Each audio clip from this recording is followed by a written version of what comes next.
On the podcast today, we bring on Danny Heath of Project Hockey. Really excited to have you, Danny. I think you got a real cool story, cool background, winning state titles with your older brother, playing all the way up at D1 with Minnesota State, which seems to be doing half decently these days, Oh yeah. and then building Project Hockey. So excited to have you on, man.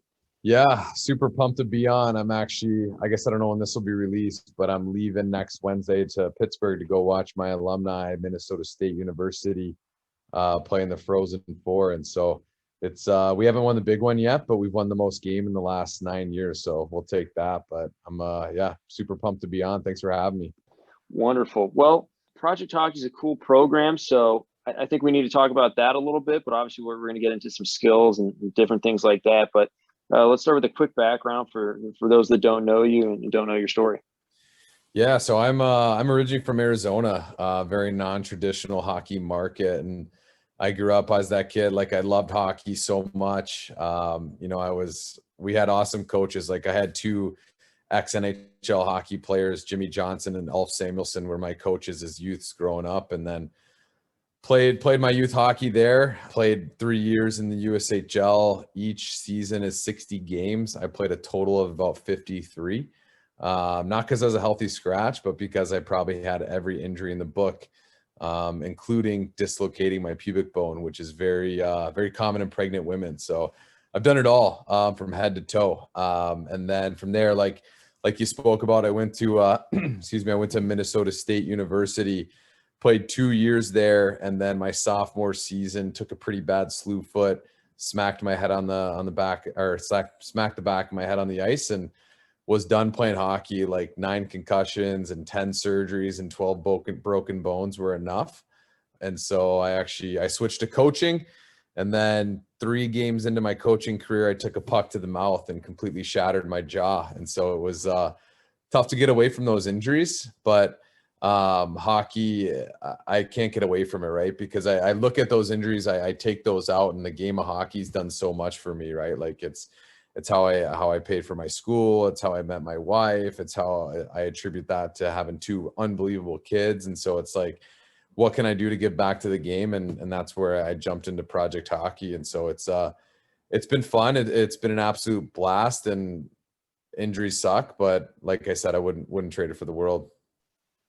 Well, that is quite the record you have there. Probably most injuries in a career right there, just with how many have added up for you. Which one was the worst?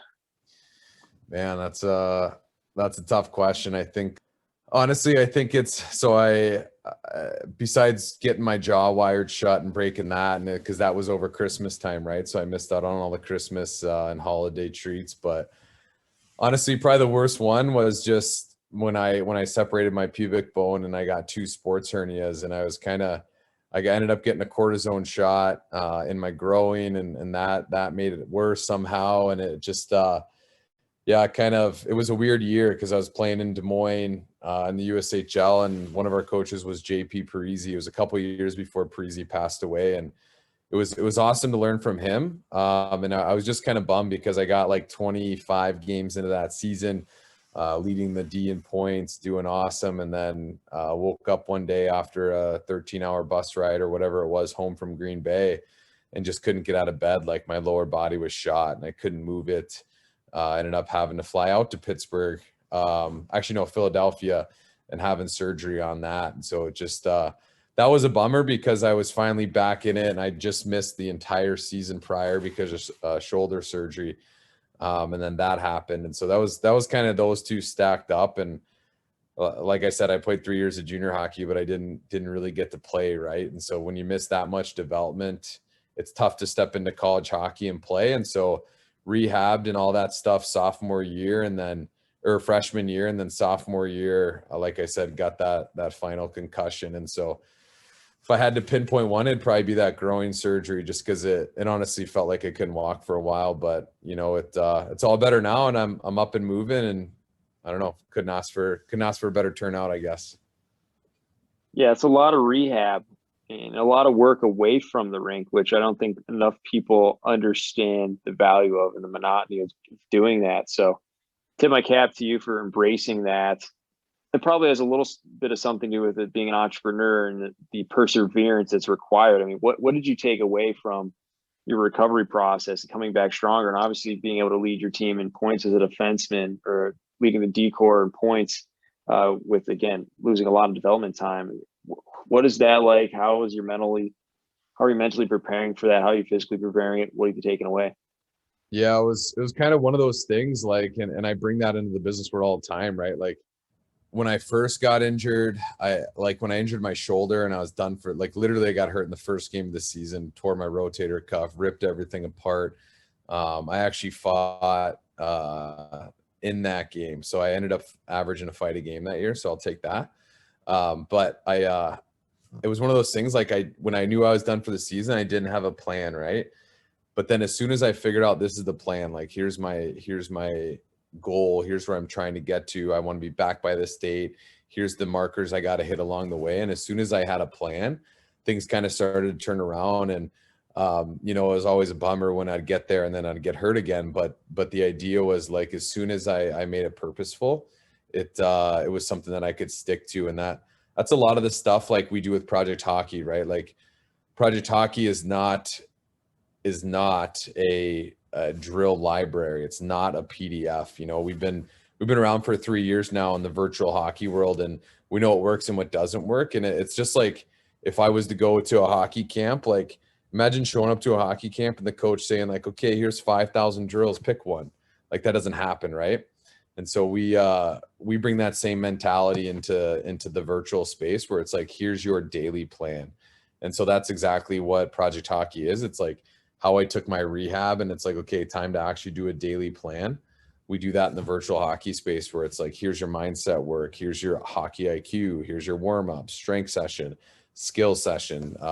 We do challenges every day. And so it's yeah, you kind of hit it right in the head. Like, a lot of those things carry over, and not just into hockey. Like, I'm like, the idea, like, it carries over into the business world again. And so it's like, I don't know, usually the most successful hockey players are the most competitive, and the most competitive people are the most successful people, whether it be hockey or business. And so, yeah, it's definitely something I carried over, just the idea of, like, you got to have a plan, right? Always got to have a plan in getting it done. Obviously, it's the Hockey IQ podcast. So I'm curious, what does Hockey IQ work look like in the daily plan that they're going towards? Yeah, so we have awesome coaches. Like, we've got 3 ex-NHL hockey players on our staff. We've got ex-Division I hockey coaches. Like, we've got phenomenal hockey coaches that basically create these Hockey IQ lessons for our players, where they're breaking down plays, whether it be in the National Hockey League, the OHL, the WHL, the Quebec Major Junior League, the USHL, the women's game, like, whatever the clip is that has a teaching point, one of our coaches will break it down for our members, So whether it's like, hey, look how we enter the zone, look where Patrick Kane is, look where his toe caps are, so he can kind of create some more space for him, all the way down to, like, the very basic skills, where it's like, hey, look, watch how TJ Oshie stays on side here, so his players can get in the zone and then they can attack. And so it's basically just video breakdowns of different skills that happen inside the game of hockey.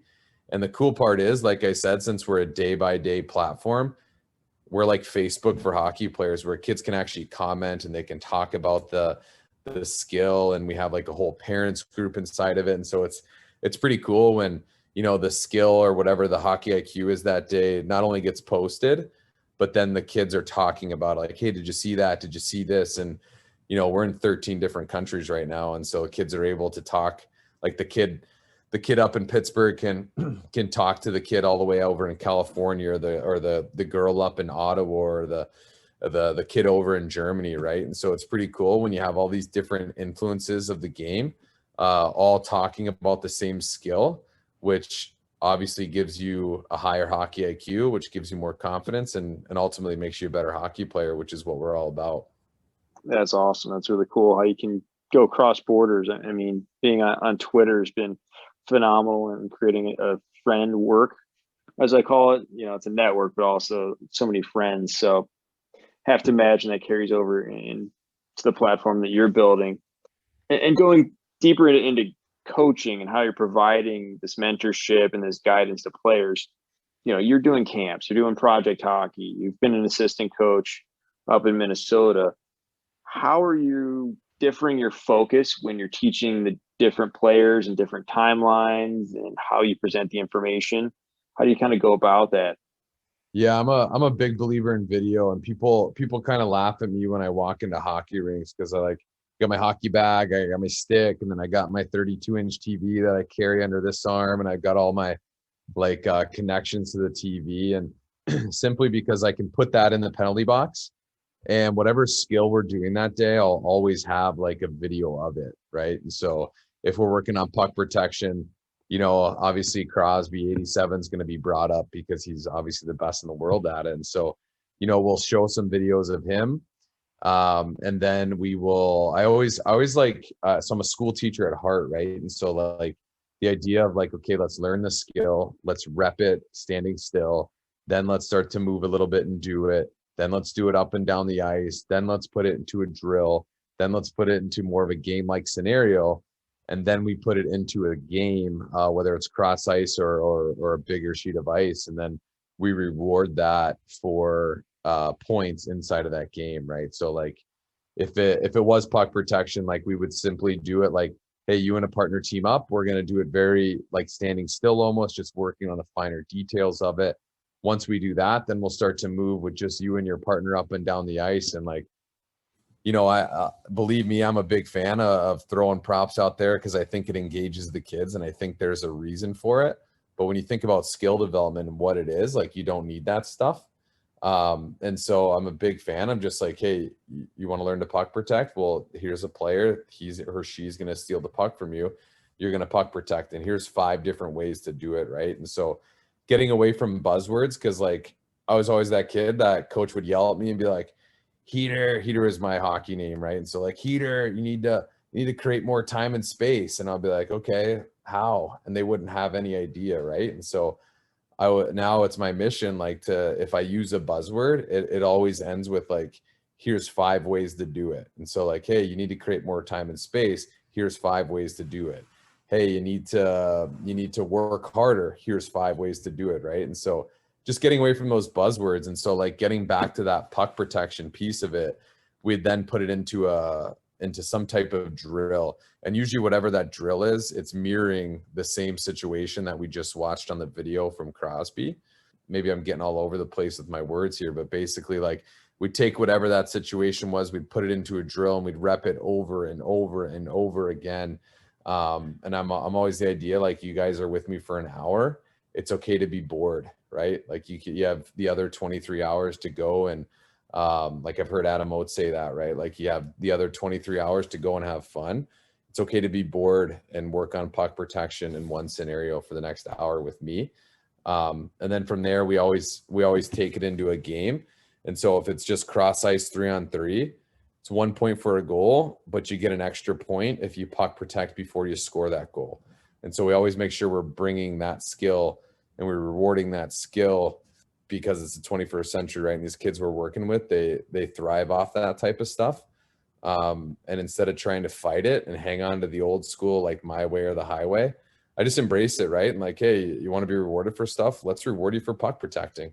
It's an extra point if you do it. And so that's kind of the like a high level of what it looks like.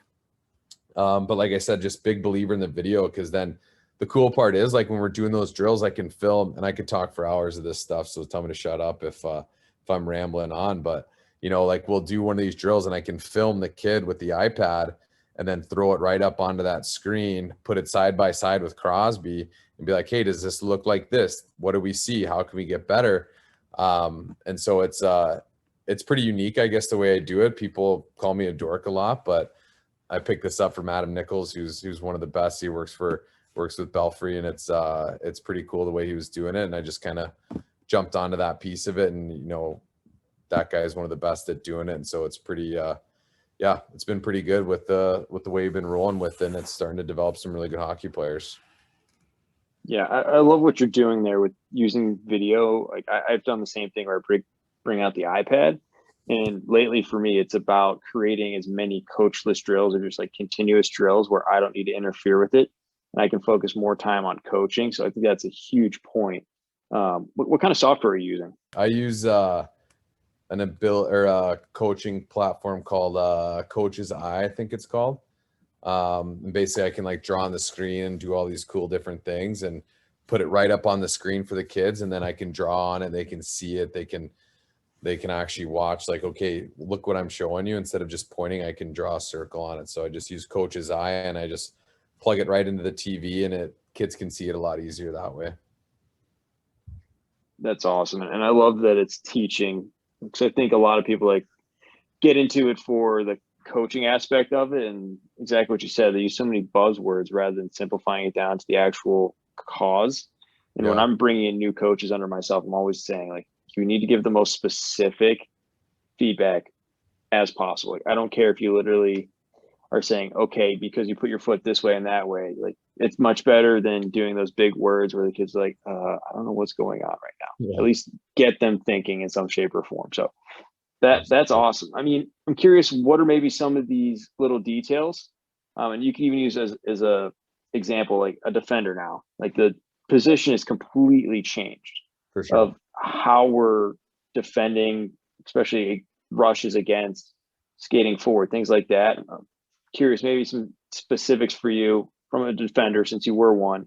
How the positions change? What are kind of the details you're looking at and you're preaching with your kids? Yeah, I just think I think the whole idea, like, we went through this phase of hockey where it's like underhandle that puck, underhandle that puck. And I'm not a believer in that, right? And so like I think like and I got this from another coach through the Adam Oates system. But basically, like, if you were to take a person who doesn't have the ability to see, right, like they're blind, and you give them a cane and you say, okay, here's your cane, but you cannot move it, you got to keep it straight the whole way, and you'd be like, walk through the street, right? They would run into everything in the way because they can't feel, right? They can't go back and forth with their cane. So I feel like we're doing the same thing when we tell kids not to handle the puck. Like, we tell kids, don't stick handle, because you don't feel that puck. And so if I can't feel that puck, I'm going to start looking down at it. And then it's like, okay, now you're yelling at that kid to look up, right? So one, you tell them not to stick handle so you can't feel the puck. Two, you tell them not to look at the puck, but you can't feel it, right? And so like the whole idea that I'm getting at is like you have to be able to let kids stick handle that puck. And so we'll do a lot of drills where it's like, for defenders, we'll pick a puck out of the corner. We'll spend the whole hour on this, right? Where it's like, hey, pick this puck out of the corner. And then I want you going behind the net, and from behind the net on this side till you get to the bottom of the circle on the other side, I want you to stick handle this puck 16 times or 15 times or 10 times, whatever it is. And then I want you to move that puck. And sometimes we'll like overshoot it, right? Where it's like, okay, 20 is probably too much, but I just want you to get the idea, because if you know where that puck is on your stick, one, it gets your head up and your eyes up, so you can see and make plays. And two, it allows you to feel where that puck is. So if you got to shoot it, pass it, sauce it, whatever you got to do, like, you have the ability to do that. And so, yeah, we do a lot of things like that where it's kind of against the grain in some aspects, just because I was brought up like, we've had coaches that, and I was guilty of this early in my career, where I taped tennis balls to the back of my defenseman's sticks because I didn't want them using their backhand, right? I was like, hey, don't use your backhand. Tennis balls I literally taped tennis balls to the back of their stick.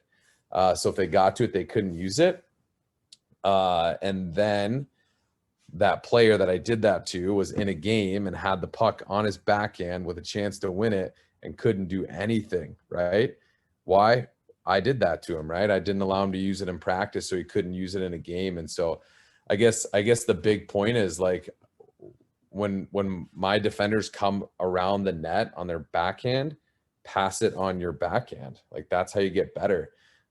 I agree. Yes, your forehand's a better way to pass, but you're not always going to have it. So what better time than to work on it than in practice, right? And so we do a lot of stuff like that where it's just, we focus on one skill. And like you said, the game has changed so much. And if you can't angle, you're not going to be very good at it, right? And if you can't have good gap control, and I'm fortunate enough to connect with Mike Weaver a lot, and he doesn't use the term gap control. He uses the word somebody's ice. Like that is somebody's ice.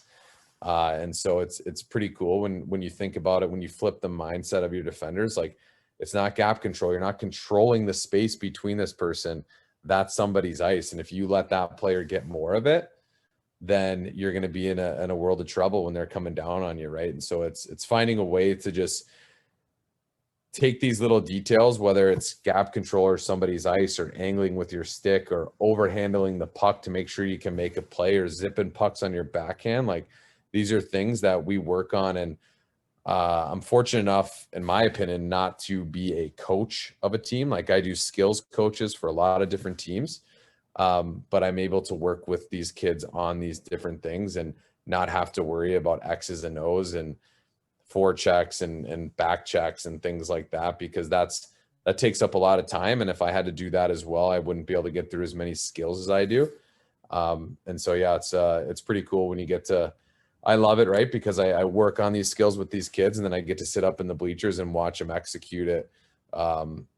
You know, the way they do. One of the kids I work with plays for Bemidji State, and it was pretty cool to work with them all summer and then watch him beat Wisconsin in the first game of the NCAA tournament. Like there's nothing better than that, right? Yeah, and then you start getting to the point where you've got kids on all the teams, and now you got to choose your favorites. Absolutely. But I'll always I work with Minnesota State a lot and do some skill work for them, and so they're my boys, right? Alumni, and we're gonna go to Pittsburgh here next week and win that thing. Damn straight. Love to hear that. Love to hear that. So going back into the coaching, the skills work that you're doing, what are some things that you think are most important at various ages, and maybe start even before that? You know, maybe what are some of the skills that you're currently teaching that you think aren't getting touched on enough? I think the biggest thing, like on the skating side, is just being more efficient. You see more and more like kids are having hip surgery now when they're like 15 years old. Like that's crazy, right? And so I teach a lot of efficiency skating where it's like, hey, you don't have to take 30 strides between here and the blue line to get to top speed. Like you can do that. You can do that in 10 strides, right? And so I always think of it like if I were to go to the beach and someone were to tell me like, hey, run as fast as you can on the beach, I'm not going to dig my feet into the sand and try to run, right? And yet we have a lot of coaches that are like, hey, dig those toes in and get those first 3 steps and dig into that ice. And I want to hear the sound. And it's like, you're just slowing those kids down, right? When it's like, okay, you're literally diving into the ice and trying to skate. And so a big thing that we just try to teach is just like staying on your glide platform and staying on top of the ice and riding your glide and using your entire blade of your skate, because skates are thousands of dollars nowadays. And you're going to tell me only to use the tiny toe of it? Doesn't make any sense. And so we use full edge type of stuff. So I would just say at a young age, like that efficiency skating is huge. We plan on doing a whole camp around that here in Minnesota this summer, where it's just like, hey, we are going to learn to skate more efficient. And so that's a big thing. The other kind of thing that I work on is just boards, right? Like getting pucks off the board is a skill that should be worked on all the time, because the puck is on that boards all the time, right? And so we'll spend whole practices of just like throwing pucks into the boards with different bounces and pulling it off and making different plays, whether it's in the D zone, neutral zone, offensive zone. Like, you know, you can create thousands of drills off of one skill, right? And so I never go into practices with like, here's the 10 drills I want to do. I always go into practices with like, here's the 2 skills I want to work on. And then at the higher level, I'll ask the kids, like, what do you have issues with? And then I'll use that skill to enhance that issue. At the younger levels, you can kind of just see, right, where it's like, okay, they're struggling just picking pucks off the wall and getting them to the middle of the ice, or they're struggling getting pucks through the neutral zone with speed. And so we try to find different ways to do that. And so I just think like the biggest skills where kids can work on, especially at the younger age, is 1, being more efficient on their skates, and using that glide platform to get a full stride and a full edge. And then 2, just pucks off walls, whatever zone it's in, right? And so finding ways to just manage that part of the game is a big piece of it. Yeah, and the glide is huge. I think that's probably the thing I see most with high school and even some college kids that I work with, and the inefficiency and inability to kind of get that skate underneath them where they're just digging in on both inside edges and they're slowing themselves down even when they're trying to, again, be more efficient, be able to be fluid and roll those edges so they can better turn themselves. It's going to a point where they literally have to like pick one of their legs up, put that back underneath themselves to then go in the direction that they want. It's frustrating, but once you see skaters that can do it well, it's unbelievable the mobility they're able to find. It allows them to react much faster and dictate much better. For sure. I mean, you watch a guy like Eric Carlson, like he might take 3 strides a whole game, and yet he's all over the ice, right? Just because the way he maneuvers. And so it's when it's done right, it's pretty cool. And Connor McDavid is a phenomenal skater, but no one else can skate like Connor McDavid, right? Like no one can do that. And so that's where it's frustrating when you people are trying to teach that, and it's like, I don't know, if I were to show my players, like I just wouldn't feel right, where it's like, hey, here's Connor McDavid, do skate like that, right? Because I don't know, I heard something the other day, like if there was a league above the NHL, he'd be in it, right? And so it's tough, but I do think kids need to be more efficient with how they're skating, especially with, I mean, kids skates cost more than my mortgage, right? And so it's crazy. It is crazy, and the only reason McDavid's in the NHL is there's no other league you can go to play in that's better. So yeah, exactly. It's insane. I'm always like, okay, we're showing McDavid clips, but he's also a human cheat code. Not sure we should do that. I mean, I'm a big Lars Ellers fan. Like we could pick a guy like that and show how efficient he is in the role that he is, which is very manageable for these guys, not the best of the best. Generational. Absolutely. Really rolling it back. I want to maybe talk on kind of how you go about with project hockey, and it's the daily. So you're talking with these players daily, you're posting things daily. There's a grind to that, there's a grind to being a great player, and you don't really have many options other than putting in the work on a daily basis to get better. Maybe you can talk a little bit about the importance of the daily grind. Obviously you had to do it through your rehab and getting better, making sure that you're not falling behind or even, getting ahead with how good your preparation is. So when you finally do come back for rehab, you're not that far behind developmentally. Yeah, it's about, like, our big hashtag in the project hockey world is just about doing the work. Hashtag do the work. Because like we have every day, right? Like we have hockey IQ, we've got hockey mindset stuff with Lauren Williams, who played at the University of Wisconsin, she's a professional hockey player. Lindsey Fry played at Harvard, US Olympic silver medalist. Like they're doing hockey mindset for our people. Hockey IQ, like we spoke about earlier, we've got all these awesome things. We've got skill set sessions from the best coaches in North America. But it's not going to work unless you're willing to do the work. And so a cool part about our platform is like kids can log their scores, right? So when we do a challenge, kids can log it. When they redo that challenge, the app will literally shoot confetti off in their face and tell them if they did better or not. And then when you finish skill sessions, like you check them that they're completed. And so kids can start to see those results. And we've got like I said, we've been around for 3 years. So we've got kids that have done over 300 of these workouts. And it's cool because, when we redo a challenge, which we'll redo probably 2 a week, will be recycled, just so kids can start to see their development. So we literally have a kid that's done the same challenge in the last 2-3 years, probably done it 4 or 5 times. And the score of the challenges are getting better and better and better. And it's because that player is doing the work. And so when you look at some of the best players, like this stuff is all, like I said, we have the best stuff in the world, but it's not going to work unless the kid's willing to do the work. And so that translates, and that we got to have Connor Garland on. So we do Zoom sessions just for our members where we bring on guests, right? Like we've had Connor Garland of the Arizona Coyotes. We've had Teddy Bluger of the Pittsburgh Penguins. Mike Weaver. We've had some really cool, Matty Rooney. We've had some phenomenal people come on and do these Zoom sessions. And Connor Garland is the perfect example. Like, he's well shy of 6 feet. He's a little guy, but he's one of the hardest working human beings in the world, which is why he is one of the best players in the NHL right now. And so it's like you said, it's about doing that work, and it's about doing that grind. And it's pretty cool when, like, in the kid's profile, like I said, we're like Facebook for hockey players, right? So the kids create a profile picture, background picture, all those cool things. But in their profile, you can actually see, like, so-and-so was active and did 6 workouts last week. So-and-so was active and did 7 workouts last week. And so it's pretty cool when kids start to build this almost hockey card for themselves, and start to show that development over time, because like you said, they're willing to do that work.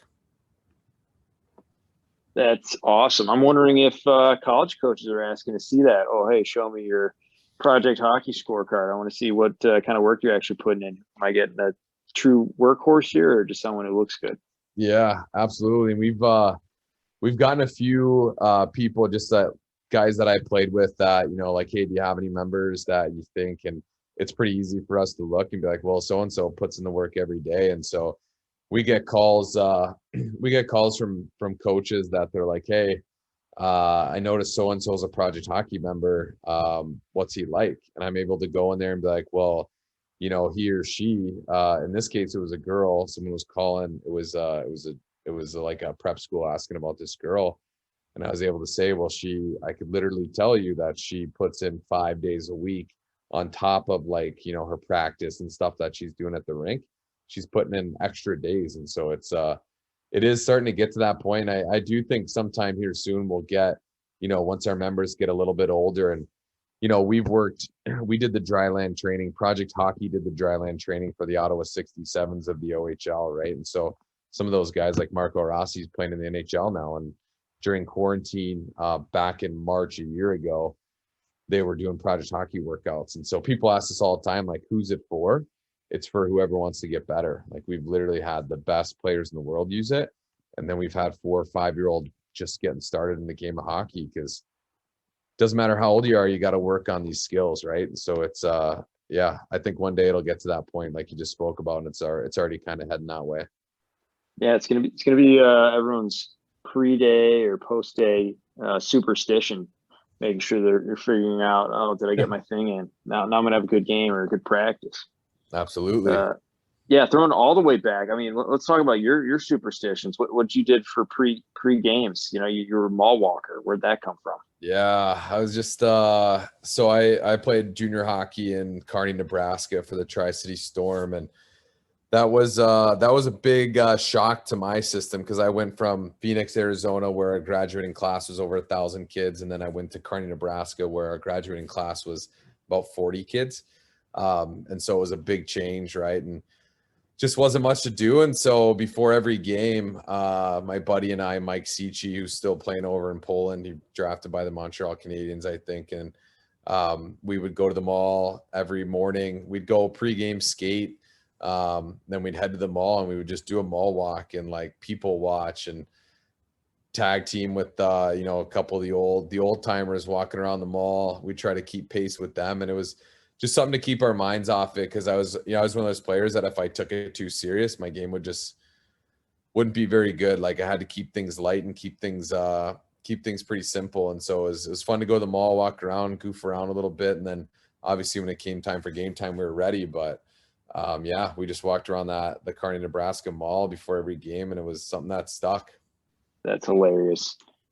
People watching, great activity. I think more people should do it. You just observe what goes on out there. I think that filters onto the ice too, reading the opposition. For sure. Any good stories? I mean, April Fools is coming up, right? So we had I was a big fan of April Fools, and so we were, me and my buddy were good friends with the town sheriff. This was in Nebraska as well. And we had a kid on our team, Alec Rush, who, Minnesota kid, super smart, going to Princeton, stud hockey player. We had the sheriff come into so we're all getting ready for practice, right? And we had the sheriff come in, and the only people who knew about this prank was myself and our coach. It's the only people I told, right, is our coach, really. And so the sheriff came in with his dog, was like, who's driving the black Durango out in the parking lot? And Alec is like, hey, it's me. And he said, you need to come with me. My dog smells traces of, substance in there. And you need to come with me right now. And all of a sudden, like, and this kid's half dressed for practice, right? And he starts to like get pale in the face, and he's like, are you serious? And the officer's like, you need to come with me right now. And this kid from across the room, who was not in on this joke, was like, oh man, I guess you can kiss your Princeton scholarship goodbye. And all of a sudden, like, Alex starts like losing it, like tearing up. And the cops looking at me like, when are you going to pull the trigger on this? Like, it needs to be done. I'm like, no, let's keep this going. And so he takes Alec, and Alex is talking, and the officer's like, you need to shut your mouth, take your skates off, and come with me right now. And so he like turns him around, walks him outside the locker room, and everyone's looking around like, oh my gosh, I can't believe this is happening. And as soon as he got out of the locker room, I was like, guys, it's an April Fool's prank. I'm just getting him right now.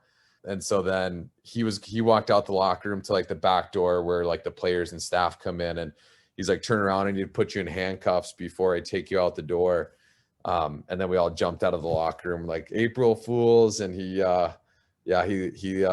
lost a lot of sweat that day, and it was hilarious. And I probably took it a little too far. Like, the dog was probably too much and probably let it go a little bit too long, but it couldn't have drawn it up any better. And it was pretty funny watching him sweat it out for sure.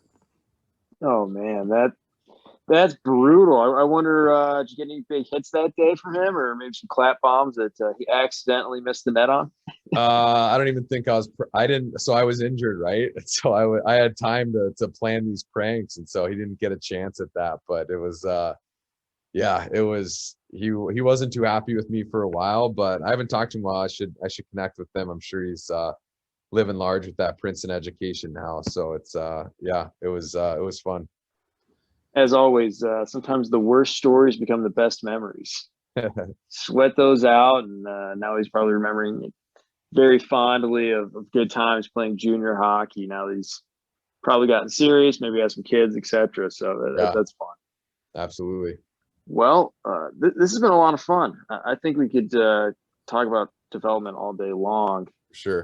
But I guess I got one more question for you, and then I'll let you take it away from there. What is the one thing, if you're going to run a program or you're going to be a coach of a team, that you want to make sure by the end of the year your team understands like no other? Wow, that's a tough question. Way to throw it on you here. So, I mean, there's many things, obviously, like angling, being your own development coach, whatever it may be. I know some people are more specific, some people are more high level, or just, you're a guy, you've seen a lot of hockey, you've seen a lot of development. What are some things that translate, I guess, is what I'm getting at, that you want to make sure your players have? Yeah, I think, it obviously depends on a number of things. Like, what did we do last year? What's the age of the kids? Blah, blah, blah. But I think from like a high level, like if kids, and this is like my mission with the game of hockey, like if the kids can go into something and leave it better than they found it, I think it's a win, right? And so my whole mission with hockey and with Project Hockey is to leave the game of hockey better than I found it. And so how can you instill that with players? It's like, it's either through community service, it's through sticking up for each other, it's through like finding something that they can latch onto, whether, like you said, like it might be angling, it might be making sure we get the puck from behind the net, push pass, low to high type of thing, or even like sticking to a certain forecheck where it's like, this is our identity. I think that leaves what they were doing better, right? So like what I mean by that is, like, if we're going to stick to this forecheck, when we forecheck, our forecheck's going to be better, right? Or whether it's through community service, if they go and do community service, wherever they do, whether it's, going to a school and reading to kindergarten kids or picking up trash, like they're going to leave that place better than they found it. And so I guess if I were to run a program, like I would I would make decisions based off that, right? Like, is this going to leave whatever we're doing better than we found it?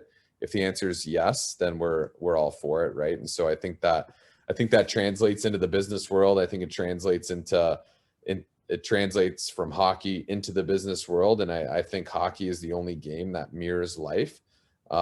Big fan of football and the Minnesota Vikings, even though they never win.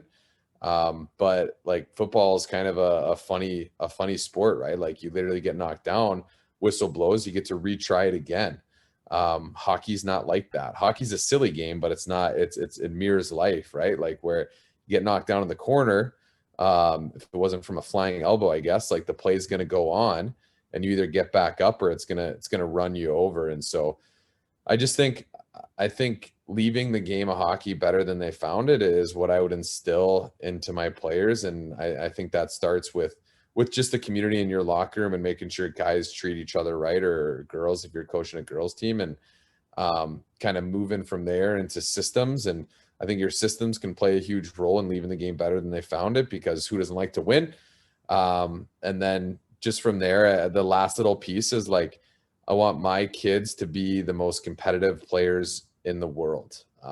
I say it all the time. Like, if I can only instill one, I got a 3-year-old daughter who's challenging me these days. But if I could only instill one thing of mine into her, is that I want her to be competitive. I want her to lose at Candyland and absolutely lose it, right? Be upset, cry. Like, I love that. I think obviously you want to help them through it and you want to like teach them how to handle those emotions. But the other night, like, I beat her and we're playing War, like the card game War, and I beat her and she lost it. And I love that. Like, I love to see that in her, because I don't know, I'm not always going to be around and your coach isn't always going to be around, but if you can be competitive, I think you're going to be successful. So long story short is I would want my kids to leave it better than they found it, and be the most competitive people in the world, because I think that's what it takes. And yeah, I love it. Love to hear that. Wasn't something that starts or finishes on the ice, but something that is off the ice and transcends For sure. through everything. So I like that. Coaching at the University of Akron with my good friend Matt Cook, or Cookie. We do a Life U program that's all about how do we prepare these kids not for the 4 years they're with us, but the 40 years afterwards. So we say it's everything you don't get, in school or at the rink on the ice, but like what's a 401k, even like basics like that, finance, Love that. teaching just mental frameworks and mental models, bringing speakers. We had one guy this year who's he runs Edwin's in Cleveland, which is basically, he was incarcerated, came out, couldn't find any job opportunities, started a restaurant, became successful, and then he just wanted to get back, so he started hiring people who are in the same boat as him, and now it's turned to like a leadership institute and a bunch of stuff like that. And just understanding that hockey and sport in general, there's so many things that go beyond, and it's really, for most people, unless maybe you're the McDavids or Crosby's years, it's a way to just transfer life skills and give you the experience. I know a bunch of guys in the coaching, you've probably come across as well, that say that coaching is the most important thing for them in their marriages, their relationships, their jobs, etc., because all the things they learned through the sport makes hockey so special. For sure. Yeah, I agree with that 100%. Awesome stuff. Well, really appreciate having you on. I'd like to give 2 minutes. Anything you want to talk about, plug Project Hockey, all that fun stuff. I mean, it's a great platform for kids that want to get better. I think we need to get some Hockey IQ podcast, Hockey IQ newsletter stuff in there, do some Zoom sessions, all that fun jazz. Yeah. But tell the people about all the good work you're doing. Yeah, for sure. One, we'd love to have you come on and talk to our members, because it's pretty special to be a Project Hockey member right now. And yeah, it's not a ton to plug. Like, you can look us up on projecthockey.com, and I always just encourage, like, I never try to sell it to anybody. I give it away. Like, we give away memberships to teams and associations like crazy. And it's not about the money for me.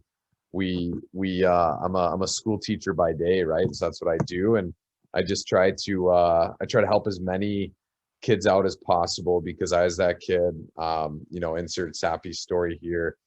blah, blah, blah, where we just didn't have the means to, you know, and my buddies were flying out to Shattuck for a hockey camp. Like I wasn't doing that. Right. And so how do we help as many kids as we can? I think it's through online programming, it's through Project Hockey, and it's through giving back to the game. So yeah, absolutely look us up, projecthockey.com. I encourage you to reach out. My email is danny@projecthockey.com. Shoot me an email if you're a team, if you're an association. We're always swinging deals and helping you out. Look me up on Instagram, Danny Hype. But that's another story. Hype has nothing to do with hockey. It's I emceed for CrossFit competitions back in the day, and it just stuck around. So yeah, check us out. We do camps in Minnesota all the time. But yeah, look us up. We're projecthockey.com, Project Hockey on all social channels.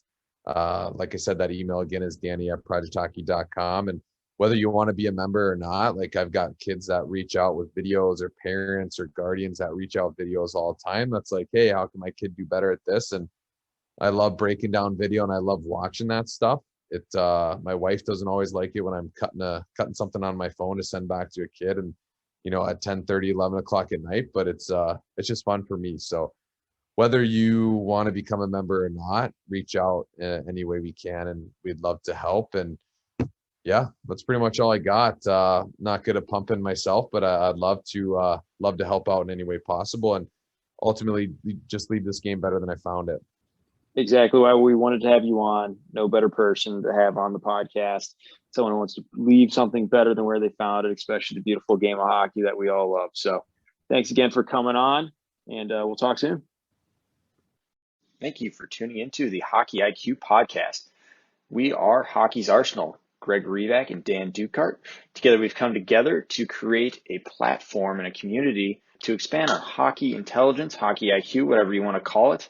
We're very passionate about seeing this game played smarter and better, and continue to develop itself to the next level and staying on the cutting edge of things.